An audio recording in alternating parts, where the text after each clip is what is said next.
even considered to have the both of us as part of the Honor family, and we hope to do everybody proud, and we hope that, you know, both Joshua and I will be able to fulfill that duty being the ambassadors of Honor. Yeah, thank you so much as well for the opportunity to take charge with making our technology simplified sa eyes ng public, because for sure, you're one of the best fits to really make the public understand what AI is.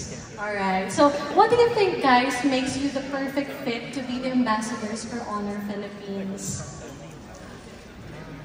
Nakakahiya. How about you go first? Huh?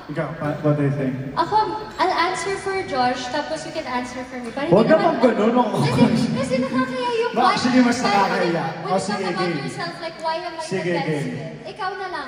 But you know, feeling ko kasi... Nahihiya tayo parehas. Because we're so flattered. We really are. Feeling ko kasi pasok siya sa personality natin, sa lifestyle natin. Kasi di ba, mga hobbies natin. And what do you think? Ano ba? And you know, one of the favorite things... It's very, dynamic, young, di ba? Yeah, also fresh. Offer something new.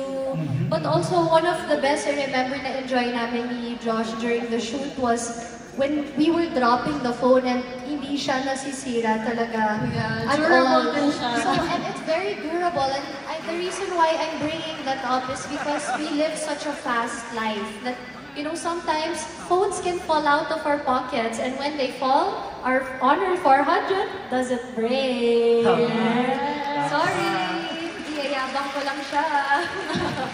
Exactly, Julia. So we crafted it with durability because we know that your fans, Filipino people, they deserve a quality smartphone aside from advanced AI technology. Well, speaking of fans, what can Honor fans expect from you guys as brand ambassadors of Honor Philippines? From us?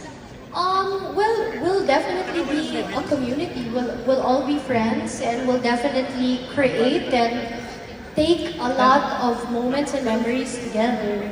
And excited kami sa mga future events, campaigns na gagawin namin with Honor.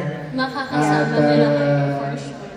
Excited tayo sa paglaki ng Honor Philippines. Yeah, just na mas lumaki pa, diba? In the future. In the future. Exactly. Yeah, there we've covered everything about Honor 400 5G. But before the night ends,